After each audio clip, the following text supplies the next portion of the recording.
오늘 말씀의 제목이 조금만 더 앞으로 나가라라는 말씀인데요.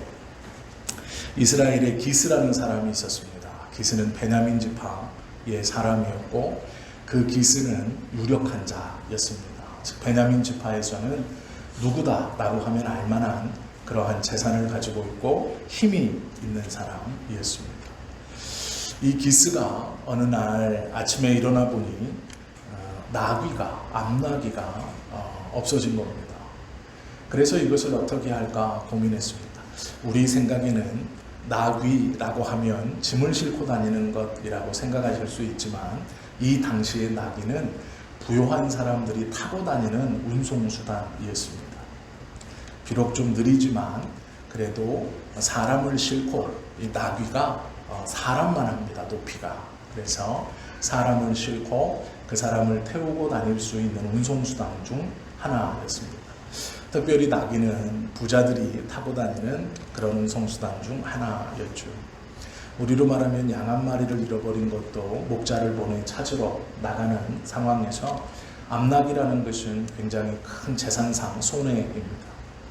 그래서 이 기스가 생각하다가 아들을 불렀습니다. 그리고 그 아들에게 잃어버린 나귀를 좀 찾아와라 라고 말했습니다. 그리고 아버지의 이 말을 들은 아들은 두 번 묻지 않고, 즉 어디 가서 찾아야 됩니까? 어떻게 찾아야 됩니까? 라는 말을 묻지 않고 예라고 대답하고 그 아버지의 말을 그대로 듣고 바로 사환을 하나 데리고 출발하여 나귀를 찾으려고 이곳 저곳을 헤매기 시작합니다. 베냐민 지역 전체를 사흘 동안, 약 3일 동안 구석구석을 찾아다녔습니다. 그렇게 찾아다니다가 사흘이 지나서 문득 이런 생각이 드는 겁니다. 우리가 나귀를 찾아 이렇게 돌아다닐 것만이 아니다. 이제 3일이 지났으니 혹 나귀를 잃어버림보다 아버지가 오히려 나귀를 찾으러 나간 우리에게 소식이 없음을 걱정할지도 모르겠구나. 그러니 집으로 돌아가자. 그래서 우리가 아버지에게 무사히 우리가 있다라는 걸 알리고 그 다음 또 아버지가 말씀하시는 대로 행하자라고 사환에게 이야기했습니다. 이 말이 뭐냐면 나귀를 찾으러 3일을 돌아다녔는데 자기가 생각해보니 아버지가 나귀를 염려하는 것보다 이제 아들이 없어진 것을 염려할 수도 있겠다라는 생각이 미친 것이죠. 그래서 같이 있는 사환에게 돌아가야겠다라고 이야기했습니다. 그때 사환이 이 청년을 보고 우리가 여기까지 왔는데 내가 알기로 이 근처에 성견자가 있습니다. 그 성견자는 사무엘입니다. 성견자가 가까이 있기로 우리가 성견자에게 가서 우리의 나귀가 어디 있는지 한번 물어보면 좋을 것 같습니다. 사울도 그 의견에 찬성했습니다. 그리고 둘이서 이 성견자가 있다는 마을을 향해 가다가 사울이 말합니다. 그런데 내가 오며 생각해 보니 선견자를 찾아가는데 그에게 드릴 예물이 없구나. 이걸 어떻게 해야 되는가? 라고 의논합니다. 가지고 왔던 식량도 다 떨어졌다고 성경은 말씀하죠. 그때 사환이 자신의 호주머니를 뒤져서 은 한 세겔을 꺼냅니다. 저에게 은 한 세겔이 있습니다. 이것을 드리고 우리가 나귀가 어디 있는지 물어보고 성견자를 좀 만나십시다. 은 한 세겔은 11.4g 정도 됩니다. 제가 오늘 찾아봤더니 오늘 시세로 10,000원입니다. 10,000원 정도 되는 돈입니다. 그것을 가지고 이제 성견자를 찾아가자 하고 가는 것이죠. 하나님께서 이 청년과 사환이 그 논의를 끝내고 하나님의 사람인 사무엘을 찾으러 오는 중에 하나님이 사무엘에게 나타납니다. 그리고 뭐라 그러시냐면 내가 내일 이맘때쯤에 너에게 청년 한 명을 인도해 낼 것이다. 너는 그에게 기름을 부어 이스라엘의 왕을 삼으라. 이렇게 명령하셨습니다. 그 이야기가 오늘 사무엘상 10장의 이야기입니다. 그리고 하나님이 이렇게 말씀하셨죠. 그가 블레셋 사람의 손에서 내 백성을 구원할 것이다. 내 백성의 기도 소리가 나에게 들렸느니라. 그 다음 날이 되어서 사울이 이 사무엘에게 도착했습니다. 그리고 그 사울을 본 사무엘은 한 곳을 가리키면서 네가 오늘 나와 함께 먹고 나와 함께 마시고 나와 함께 하루를 보낼 것이다. 이렇게 말을 합니다. 무엇 때문에 왔는지 아직 말하지 않았는데 사무엘이 먼저 이 사울이라는 청년에게 잘 왔다. 음식을 먹고 쉬고 나와 함께 이야기하자. 내가 내 속에 있는 말을 너에게 전해줄 것이다 라고 이야기하죠. 그리고 한 곳으로 가서 그곳에서 하나님이 너에게 나를 보내셨고 너는 이스라엘의 왕이 될 것이고 너를 통해 블레셋을 물리칠 것이다. 이것이 하나님이 나에게 어제 네가 도착하기 전에 말씀하신 일이다. 그리고 네가 찾고 있는 암나기들은 걱정하지 말아라. 이미 사흘 전에 너희 집에 도착했다. 이렇게 말하고 있습니다. 그리고 그 자리에서 사울에게 기름을 붓고 이스라엘의 왕으로 선언했습니다. 사울의 이야기를 가만히 보십시오. 사울은 아버지에게 어느 날 준비되었지 않은 말을 듣죠. 잃어버린 암나기를 찾아와라. 그리고 그 말을 듣자마자 묻지 않습니다. 예, 알겠습니다 하고 아버지의 말에 순종하며 길을 떠납니다. 사원 하나를 데리고 또 조금의 식량을 가지고 금방 찾을 수 있을 것이라고 생각하고 길을 떠났죠. 3일 길을 헤맨 다음 아무것도 찾지 못하자 사원의 말에 순종하고 그 말에 경청해서 선지자를 찾아오고 그 선지자는 놀랍게도 나귀의 일뿐 아니라 그에게 기름을 부어 이스라엘의 왕을 삼아줍니다. 사울이 이 이야기에서 한 일은 아버지 말에 순종해서 부지런히 나귀를 찾아다니다가 또 사환이 하는 말을 무시하지 않고 그 의견을 좋게 여기고 선지자에게 갔던 것밖에 없습니다. 이 두 가지의 순종적인 행동, 자신의 아버지의 말에 순종하여 길을 나서는 것, 그리고 자신의 아랫사람인 종의 이야기를 귀담아 듣고 그의 말을 경청하고 그것을 수용했던 이 두 가지 일로 말미암아서 사울은 이스라엘의 초대 왕이 되고 사울을 통해 하나님은 블레셋을 물리치며 이스라엘을 자유롭게 하겠다 약속하셨습니다. 사도 베드로의 말에 베드로전서 1장 6절 말씀에 보면 이런 말씀이 있습니다. 그러므로 너희가 이제 여러 가지 시험을 인하여 잠깐 근심하게 되지 않을 수 없었으나 오히려 크게 기뻐하라 라는 말씀입니다. 나귀를 잃어버린 일은 근심입니다. 중요한 것을 잃어버렸고 마음이 요동하고 불안해지는 것이 사실이죠. 또한 아들에게 그것을 부탁하고 아들이 사흘 동안 연락 없이 돌아오지 않는 것 또한 새로운 불안함입니다. 사울의 입장에서도 아버지의 말을 듣고 나귀를 찾으러 여기저기 돌아다녔지만 그 나귀를 찾지 못함은 불안함이죠. 고됨입니다. 정처 없이 떠돌아야 하고 들은 말이 있기 때문에 그것을 이행해야 되지만 어떻게 어디서 해결의 실마리를 찾아야 할지를 알지 못하는 것이 불안함이고 두려움입니다. 성경은 우리에게 말씀합니다. 여러 가지 고된 일로 너희의 마음이 근심할 수 있으나 근심은 마음이 두 가지로 나누어진다라는 의미입니다. 근심이라는 뜻은 마음이 두 가지로 분리되어진다라는 뜻이죠. 불안함과 두려움이 나에게 다가오는 이 아픔과 어려움이 나로 근심하게 할 수 있습니다.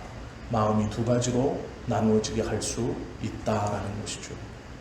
그러나 그럴 수는 있으나 오히려 크게 기뻐하도다라고 이야기합니다. 나의 그 근심과 어려움을 잠깐 바꾸어 생각하면 하나님께서 내가 인지하지 못하는 사이에 더 큰 은혜와 역사를 준비하고 그것을 이루어 주겠다라는 말씀입니다. 이 기스에게 사울의 아비에게는 암나기를 잃어버렸지만 3일이 지나 그 암나기가 자연스럽게 돌아오는 물론이요 자신의 아들이 이스라엘의 초대 왕이 됩니다. 사울도 암나기를 찾으러 돌아다니며 걱정과 근심을 했지만 하나님은 그것을 통해 자신의 선지자에게 이 청년을 기름을 부어 왕으로 삼으라라는 기대하지도 생각지도 못했던 놀라운 일을 이루어 가십니다. 우리 모두에게는 걱정이 있고 근심이 있죠. 마음이 나누어지는 일이 있습니다. 생각처럼 잘 되지 않는 직장의 문제가 그럴 수 있고, 인간관계가 그럴 수 있고, 가정의 문제가, 자녀의 문제가 그럴 수 있습니다. 우리의 마음을 나누어 근심하게 합니다. 그리고 고민하고 그것으로 인하여 불안해합니다. 해결해보고자 분주히 움직이지만 해결의 실마리는 어디에서도 보이지 않습니다. 내가 이렇게 노력하고 내가 이렇게 잘하면 회복되어지고 잘 될 것 같지만 그렇지 않은 일도 우리 주변에는 많이 있습니다. 그때 믿음의 사람은 절망하고 좌절하는 게 아닙니다. 하나님께서 이 일을 통하여 내가 인지하지 못하는 더 큰 일을 행하시고 계신다는 것을 믿는 믿음이 우리에게 있어야 하는 믿음입니다. 야고보는 그의 믿음의 형제들에게 이렇게 권면합니다. 야고보서 1장 2절 말씀입니다. 내 형제들아, 너희가 여러 가지 시험을 만나거든 온전히 기쁘게 여기라. 시험이 우리를 힘들고 어렵게 하지만 그것을 만나거든 기쁘게 여기라 말씀합니다. 만난다라는 것은 수동형입니다. 나는 고난을 만나기 싫고 걱정과 근심을 만나기 싫지만 만나게 되었습니다. 내가 원하는 것이 아니라 그 근심과 걱정과 고난이 나에게 찾아왔습니다. 그때 그것으로 인하여 절망하는 것이 아니라 오히려 기쁘게 여기라, 온전히 기쁘게 여기라 라고 말씀합니다. 상식 중에 하나가 무기물과 유기물이 있습니다. 무기물은 말 그대로 돌 같은 것입니다. 돌은 그 자리에 가만히 있거나 굴러다니거나 아무 상관이 없습니다. 그러나 유기물은 좀 다르죠. 유기물의 대표적인 것은 식물과 동물이 있습니다. 식물과 동물은 아무렇게나 굴러다니거나 그 자리에 가만히 있는 것을 목표로 하지 않습니다. 식물과 동물의 살아있음을 증명하는 것은 성장입니다. 움직이는 것이고 자라나는 것입니다. 사람 또한 마찬가지입니다. 고난으로 인해서 나의 믿음이 정체되어 있거나 후퇴하거나 죽는다면 그것은 하나님께서 우리를 선택하신 존재 이유를 망각하는 무기물처럼 가만히 있는, 그냥 견디면 된다는 상태와 같습니다. 우리는 살아있는 사람입니다. 고난 중에 성장하는 것이고 아픔과 고통 중에 하나님을 바라보며 소망을 품고 견뎌내는 것입니다. 작년에 이야기를 나누었지만 미국에서 수면제가 하루에 600만 개가 팔린다고 합니다. 하루에. 이것은 수면 유도제를 포함한 수치가 아닙니다. 의사의 처방 없이 살 수 있는 수면 유도제를 포함해서 600만 개가 아니라 의사의 공식적인 처방으로 살 수 있는 수면제라는 것이 하루에 600만 개가 팔린다. 왜 잠을 자지 못할까요? 근심과 걱정 때문입니다. 잠을 이루려면 의사에게 잠을 자지 못합니다 말을 하고 약을 먹고 잠을 자는 사람이 최소 600만 명이라는 것이죠. 우리의 삶이 그렇습니다. 우리가 걱정과 고난 가운데 그것을 해결해 보려고 노력하지만 우리의 뜻대로 되지 않고 근심이 마음이 나누어져 평안한 잠조차도 자지 못하는 상태에 빠지는 것이 우리의 삶입니다. 마태복음 6장 31절은 이렇게 말합니다. 염려하여 이르기를 무엇을 먹을까 무엇을 마실까 하지 말라라고 말씀합니다. 마태복음 6장 27절은 또한 너희 중에 누가 염려함으로 그 키를 한 자나 더할 수 있느냐라고 말씀합니다.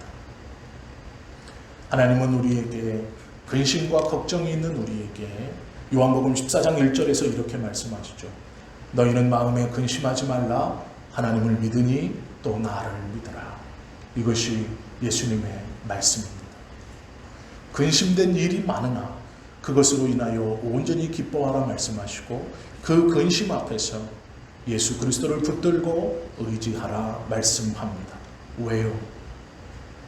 내가 인지하지 못하는 사이에 하나님은 더 크고 놀라운 일을 우리의 삶에 준비시키시고 행하시기 때문입니다.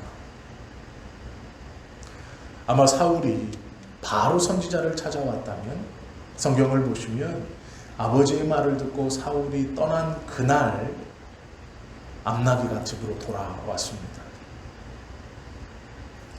사울길을 자기가 찾아보겠다고 헤매지 않고 만약 선지자에게 바로 왔다면 그런 수고를 하지 않았을지 모릅니다. 사울이 떠나던 날 암나기는 집에 돌아왔습니다. 어쩌면 그것이 하나님이 우리에게 들려주시는 너무도 귀하고 복된 교훈일지 모릅니다.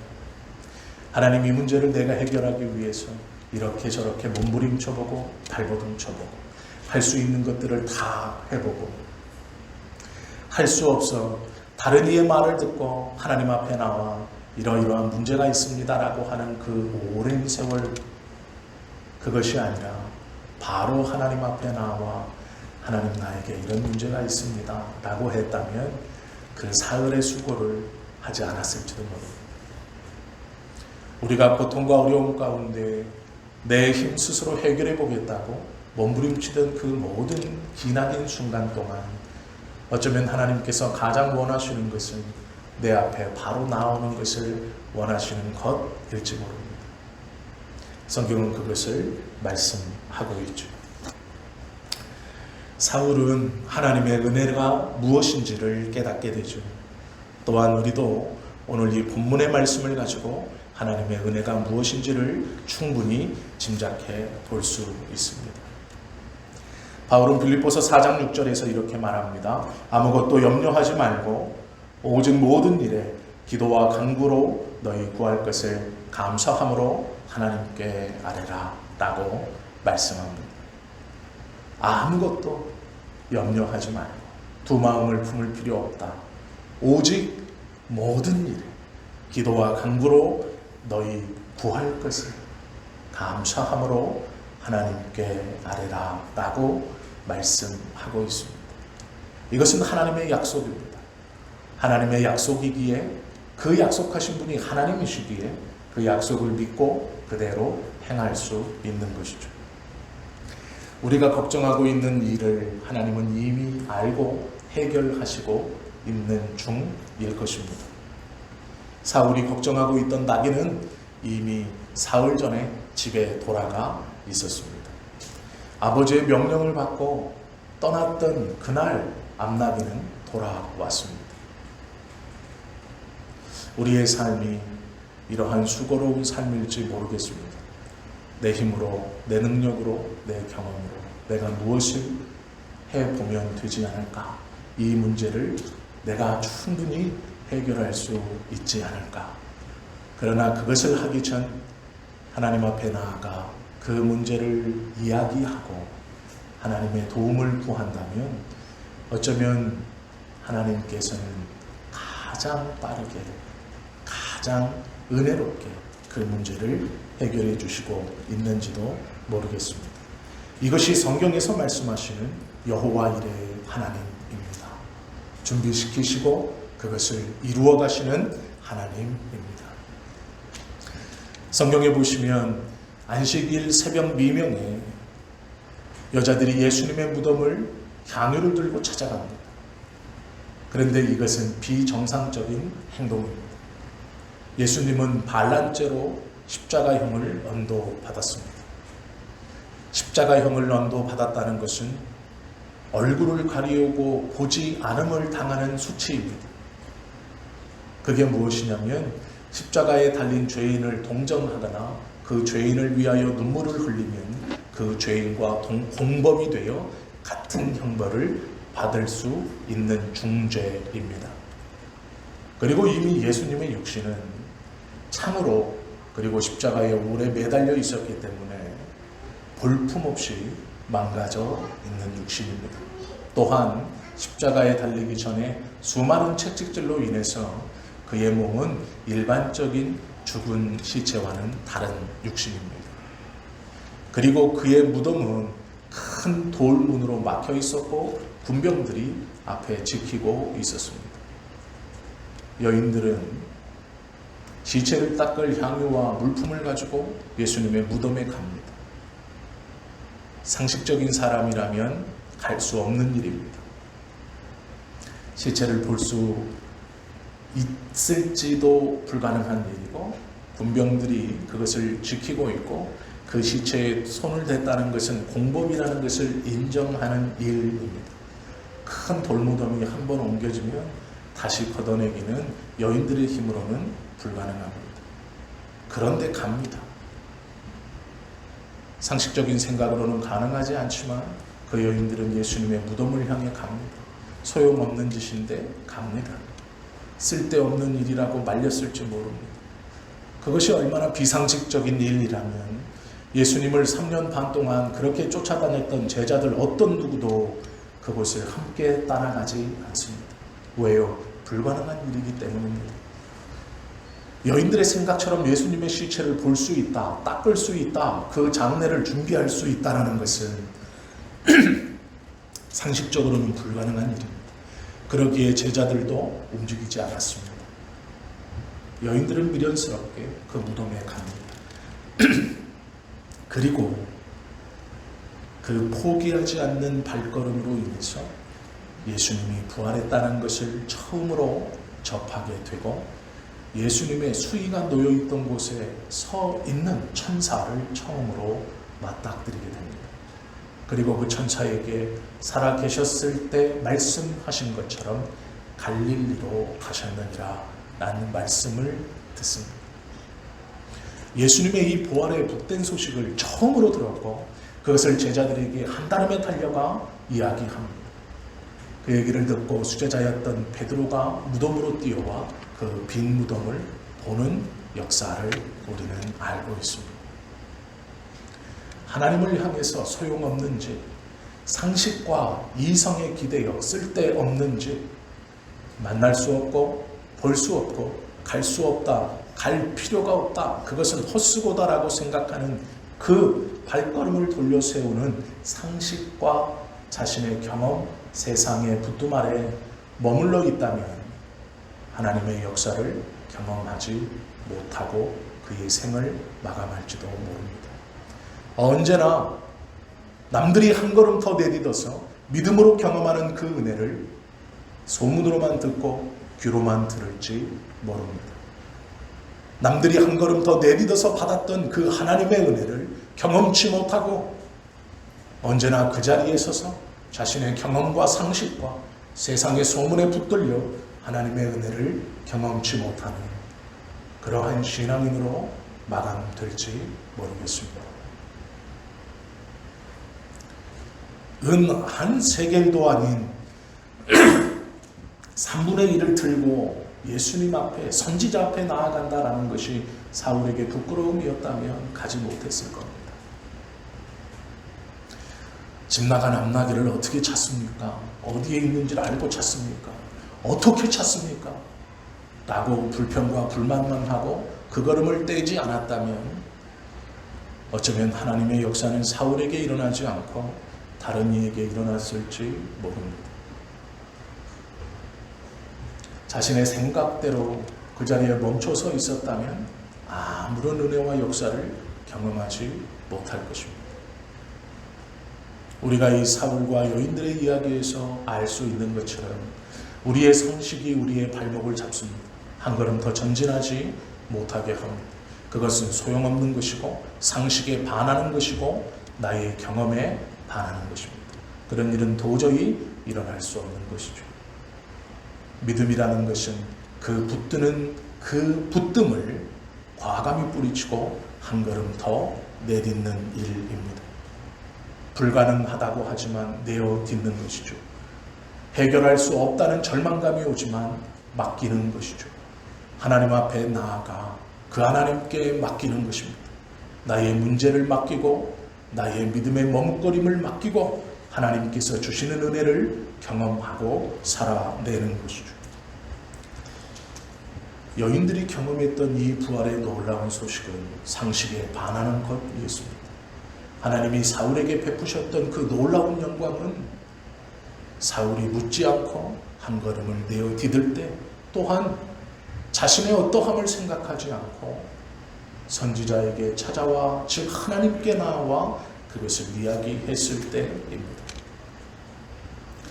우리의 불신앙과 게으름과 원망이 우리를 발목 잡고 있지 않은가를 돌아볼 수 있어야 합니다. 내 앞나기를 염려하지 말라. 찾았느니라. 내가 이룬 것을 이미 찾았다. 그리고 이제는 이스라엘의 왕이 될 것이다. 이 놀라운 복은, 이 놀라운 은혜는 한 걸음 나아갔을 때 받을 수 있는 하나님의 은혜입니다. 우리 모두도 한 걸음 더 나아가실 수 있기를 원합니다. 때로는 상식이, 내 기분이, 내 감정이, 주변의 말들이 우리를 하나님께 나아가는 것, 그것을 방해할지 모릅니다. 맡긴다고 되겠어? 기도한다고 되겠어? 예배한다고 되겠어? 몇 시간 더 일하고 더 땀 흘리고 더 노력해야지 라고 한다면 과감히 그 말들을 물리치시고 하나님 앞에 나와 기도하고 우리의 삶의 문제를 맡기며 하나님 나에게 지혜를 주셔서 나기를 찾는 것만 걱정하는 것이 아니라 하나님을 기억하여 하나님 앞에 나와 기도하고 맡길 수 있는 그 은혜를 우리로 알게 해 주십시오라고 기도할 수 있는 그 지혜를 구함이 옳은 것일 것입니다. 걱정이 있어도 한 걸음만 더 하나님 앞에 맡기고 나아가십시오. 그러면 하나님이 주시는 은혜를 경험하실 수 있으실 것입니다. 하루하루의 삶이 그러하다면 하나님께서 그 하루하루의 삶 모든 순간 우리에게 하나님이 우리가 알지 못하는 사이에 행하시는 그 놀라운 은혜를 우리 모두가 경험하시게 될 것입니다. 이 믿음을 소유하시고 누려가시는 우리 모두 되실 수 있도록 예수님의 이름으로 축원합니다. 기도드립니다.